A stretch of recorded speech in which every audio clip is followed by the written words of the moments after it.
assassiné Guy Robert.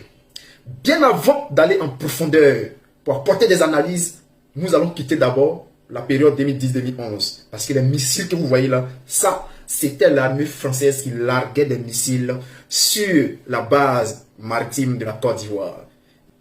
Nous avons essayé de répliquer, mais malheureusement, la puissance des feux qui étaient en face était plus forte. Voici pourquoi vous voyez cette déluge de feux qui pleuvait sur notre base militaire. Maintenant, qui a assassiné Guy Robert? Chers frères, je vais vous apporter une analyse.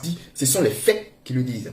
Alors, le 17 septembre, Guy Robert est attaqué, sa résidence.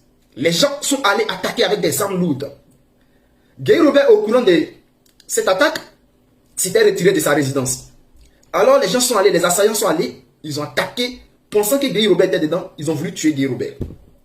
Les enquêtes, Guy Robert qui avait déjà, comme vous le savez ici, hein, lui-même il a dit, il affirme dans cette vidéo que lui, c'est Alassane Ouattara qui voulait l'assassiner, et il demande aux journalistes de faire eux-mêmes leur analyse, parce que eux, ils ont confirmé. Il le dit, je confirme.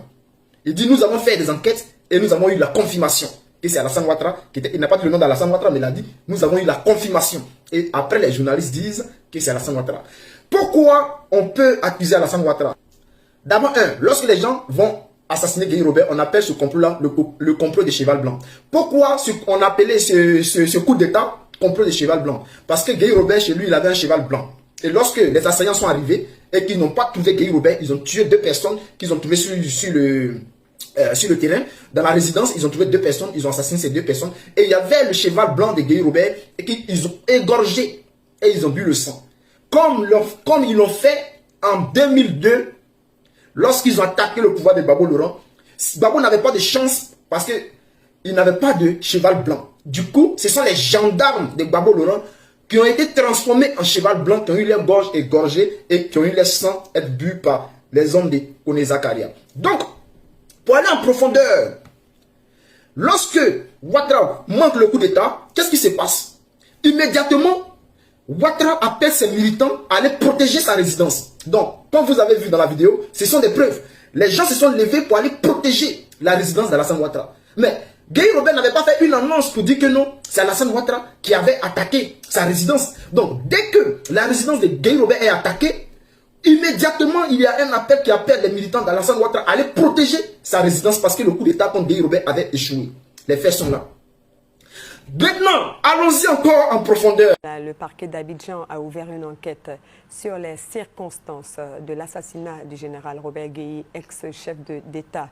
Il a été retrouvé mort au petit matin du 19 septembre 2002 sur le boulevard de la Corniche, dans la commune de Cocody. David Mobio. Le corps sans vie du général Gueye Robert a été abandonné en bordure de route vers la Corniche ce 19 septembre 2002, 3 ans après sa prise du pouvoir en décembre 1999, pouvoir qu'il a cédé sur la pression en octobre 2000 après l'élection présidentielle. Sa femme, son aide de camp et plusieurs membres de son entourage avaient été assassinés en même temps que lui. Le général Gueye Robert a dirigé la junte militaire installée en Côte d'Ivoire après le coup d'État du 24 décembre 1999 contre le président démocratiquement élu Henri Konan Bédié. Se défendant d'en être à l'origine, le général Gueye Robert prend cependant la tête du CNSP, le Conseil national de salut public, avant de former un gouvernement avec les principaux partis de l'opposition. En 2002, il quitte donc le pouvoir et se réfugie à Gouessesso, mais reste une